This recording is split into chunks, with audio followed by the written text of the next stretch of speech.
La rétention d'eau chez la femme, précisément la femme enceinte, est-ce un danger? On va en parler tout à l'heure avec Komlan Agossou, notre gynécologue du grand rendez-vous, qu'on ne présente plus. Vous aurez le temps de voir de qui il s'agit si vous ne savez pas encore de qui je parle. Ce sera après ce micro-trottoir réalisé par Yasmine Damanta pour nous prendre l'avis des citoyens, des usagers de la route sur la rétention d'eau. Rétention d'eau. Sinon, franchement, moi, ça me dit rien. Je n'ai jamais entendu parler de ça. Une rétention d'eau, je pense que c'est le fait que certaines parties du corps s'enflent de façon anormale, donc peut-être les pieds, surtout les pieds. De ce que je sais jusqu'à ce jour, c'est peut-être dû à la consommation excessive de sel, donc il faut réduire le sel. Je le vois surtout chez les femmes enceintes, donc les pieds sont enflés quand elles s'asseyent et quand elles se relèvent, il faut du temps pour que ça redevienne à la normalité. Je sais que ça se manifeste au niveau des femmes enceintes, souvent quand elles s'assoient longtemps. Mais ce qui provoque ça, je ne sais pas. J'ai appris que la consommation abusive du sel peut causer ce phénomène, ce mal. Également, les effets secondaires des médicaments peuvent amener la rétention d'eau. La cause, selon moi, il peut y avoir plusieurs causes. Bon, il y a un peu plus de 2 ans, j'attendais un bébé et c'est là où j'ai surtout été victime de ça. Et ma gynécologue m'a dit que c'était dû au fait que le fœtus exerçait une pression sur les vaisseaux sanguins. Donc ma circulation sanguine n'était plus normale. Et c'est ça qui a donné pour effet cette rétention. Ça, c'est l'avis des citoyens. Que dit le spécialiste?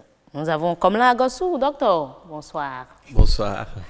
Oh, ben, hier, j'étais très contente d'avoir avec moi votre frère, le médecin ORL, Agossou Senamé. Mais pas comme vous, hein, très calme.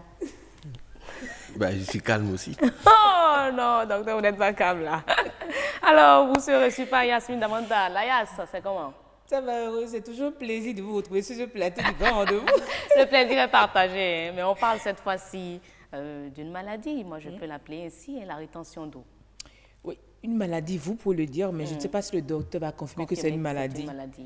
Toutefois, déjà on peut lui demander c'est quoi la rétention d'eau? Alors, la rétention d'eau, c'est pas une maladie en fait. Ok. Bon, ça déjà ça rassure. C'est un signe anormal, forcément.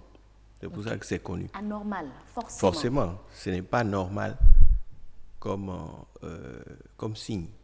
Donc même quand comme les femmes ont eu à le dire, quand elles se redressent, elles prennent une position, tout rentre dans l'ordre. Voilà. Ça a un problème. Est-ce que réellement tout rentre dans l'ordre? Est-ce que réellement tout rentre dans l'ordre? C'est une bonne question. Donc, en fait, il y a 2 aspects. Quand on parle de la rétention d'eau, si on va physiologiquement, c'est naturel qu'il y ait une rétention d'eau dans l'organisme, puisque l'homme est fait à l'âge adulte de 65% à peu près en matière d'eau. Donc, il y a une rétention d'eau naturelle. Il y a une limite de rétention pendant l'alimentation. Donc, quand on boit de l'eau, une bonne partie reste. Quand on mange, une bonne partie de l'eau reste. C'est pour ça d'ailleurs que les matières fécales ne sont pas liquides, mais qu'elles se solidifient. Et elles se solidifient de plus en plus quand on ne boit pas assez d'eau. Alors, ce n'est pas le sujet, donc je vais vite quitter ce secteur. Alors, l'anomalie qu'on appelle la rétention d'eau, c'est plus connu sous le nom d'œdème. Ok. Donc, cela se manifeste par le gonflement de certains endroits, surtout les endroits bas situés au niveau du corps de l'homme. Donc, c'est au niveau des pieds, les mollets, la partie, la face antérieure du tibia, les malléoles, les chevilles, donc, ou bien c'est les mains, parce que c'est situé en déclive. C'est tout. Les parties qui sont situées vers le bas. Donc, quand vous vous tenez debout, toutes les parties qui sont en bas du corps, qui pendent, plus ou moins, sont des parties où il va y avoir une accumulation d'eau. Donc, ce n'est pas une spécificité de la femme. Cela peut arriver autant chez un enfant, chez une personne adulte de sexe masculin ou de sexe féminin, bien sûr, autant chez une femme en état de grossesse. Mais c'est là qu'on remarque chez la femme enceinte, c'est tellement fréquent. Mais est-ce un danger pour cette femme? Alors, chez la femme enceinte, il y a plusieurs situations. Il y a la situation induite par la grossesse normale. Donc, quand il n'y a pas de complications particulières, le climat hormonal de la femme est tel que pendant la grossesse, il y a une diminution des échanges de liquide entre les différents secteurs vasculaires. Alors, quand je parle des différents secteurs vasculaires, je parle du secteur sanguin et du secteur lymphatique. Donc, vous avez certainement entendu parler de la lymphe quand vous étiez à l'école ceux qui ont fait la D, au primaire. La lymphe, ça s'enseigne au primaire. Le système lymphatique et le système sanguin ordinaire sont deux systèmes qui gèrent les liquides du corps. Donc, il y a des échanges entre ces deux systèmes et donc, pendant la grossesse, ces échanges sont limités. Ce qui fait qu'il y a un passage de l'eau dans les tissus. Donc, entre les cellules de l'organisme, l'eau stagne. Voilà. Donc, ce qui fait que quand la personne est debout, cela gonfle. Et l'autre phénomène qui s'ajoute, c'est qu'il y a un déficit de la puissance du retour. Parce que les veines drainent le sang des orteils vers le cœur, de la même façon que des doigts vers le cœur. Donc, pendant la grossesse, il y a une faiblesse de ce drainage de retour. Tous ces phénomènes s'associant, en plus de ce qu'a dit la dame, le poids de la grossesse, plus la grossesse prend de l'âge, plus la masse de l'utérus est élevée, et plus donc cette masse pèse sur le système vasculaire de retour, ce qui explique qu'il y ait une tendance à un gonflement plus ou moins vers la fin de la grossesse. Mais moi, je me demande pourquoi, tel que vous l'expliquez, ça n'a rien de grave ou d'anormal. Pourquoi les femmes ça n'a rien d'anormal. Mais est-ce que c'est ça, c'est le cas normal. Ok. Mais les œdèmes ne sont pas liés seulement à ces problèmes. D'accord. Les œdèmes, c'est le sang c'est un problème de retour. Alors, quand vous avez une insuffisance veineuse, c'est un état d'être qui peut précéder la grossesse. Il n'y a aucun souci, ça va aggraver les œdèmes. Donc, dès le début de la grossesse, les œdèmes vont être importants et ils vont être de plus en plus importants. Ça va donner des douleurs. Ça ne va plus s'estomper juste parce qu'on a soulevé les jambes ou ça s'est levé. Donc, ça dérange. Donc là, déjà, on peut commencer par s'inquiéter. Mais on est inquiet. Dès que ça commence. Parce que c'est gênant. On ne peut plus se chausser, voilà. Non seulement on ne peut plus se chausser, mais ça fait mal. Ça fait mal. Tout vous serre. Vous avez une alliance, ça vous serre. Vous avez un bracelet ordinaire, ça vous serre. Vous changez de chaussures, vous ne pouvez plus porter de chaussures fermées. Vous portez des chaussures fermées le matin et avant midi, ça vous serre, vous êtes obligé de l'enlever. Donc, c'est beaucoup de désagréments ordinairement déjà. Mais ça, ce n'est pas le cas le plus compliqué. C'est quand l'origine est liée à une pathologie cardiovasculaire.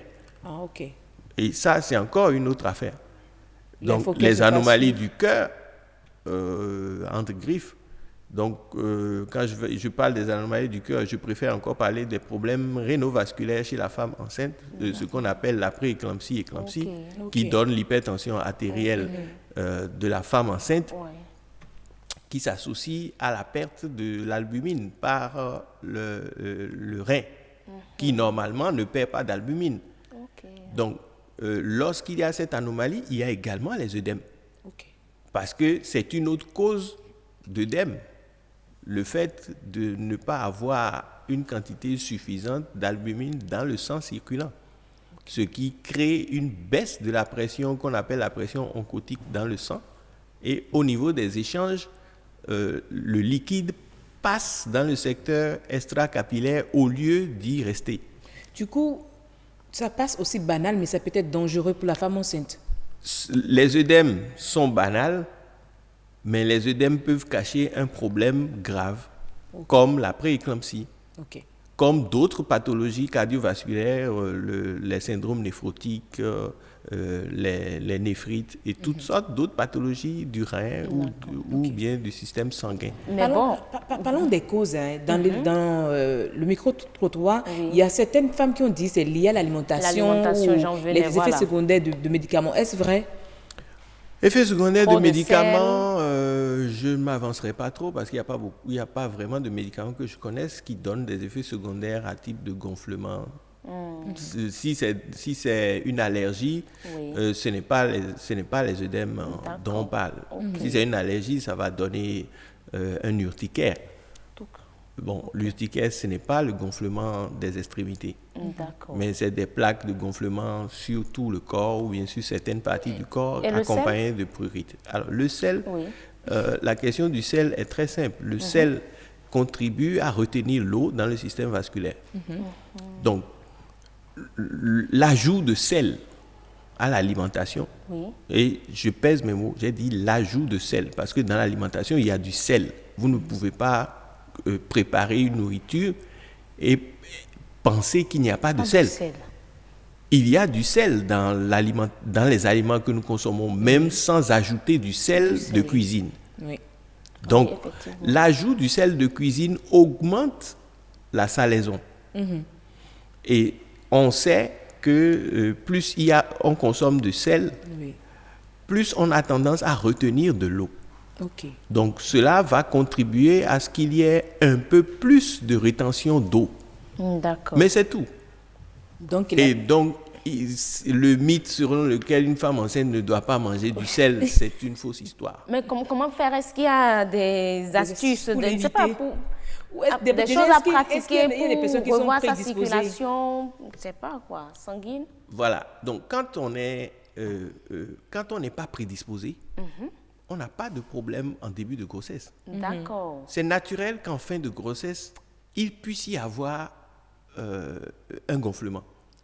Ça, c'est 3e trimestre, à partir de 7 mois de grossesse pratiquement, que ça va être lourd.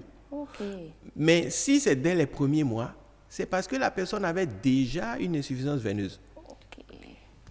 Donc, dans ce cas, de toutes les façons, le traitement postural est simple. Il suffit de surélever les jambes pour faciliter la circulation.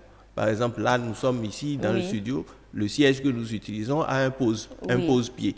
Donc, si nous reposons le pied là-dessus, cela facilite la circulation plutôt que de poser les pieds directement sur le sol. En tout cas, merci beaucoup. Merci beaucoup, docteur. Oui, j'ai dit merci à tout le temps. Mais franchement, peut-être pour finir, il paraît que pour la femme enceinte en Afrique, quand elle a les œdèmes, c'est le signe qu'elle veut faire un garçon. Bon. Il paraît que c'est vérifié. Les Africains aiment beaucoup les questions du sexe des enfants. Les enfants béninois. Merci beaucoup. Le moment a eu des œdèmes.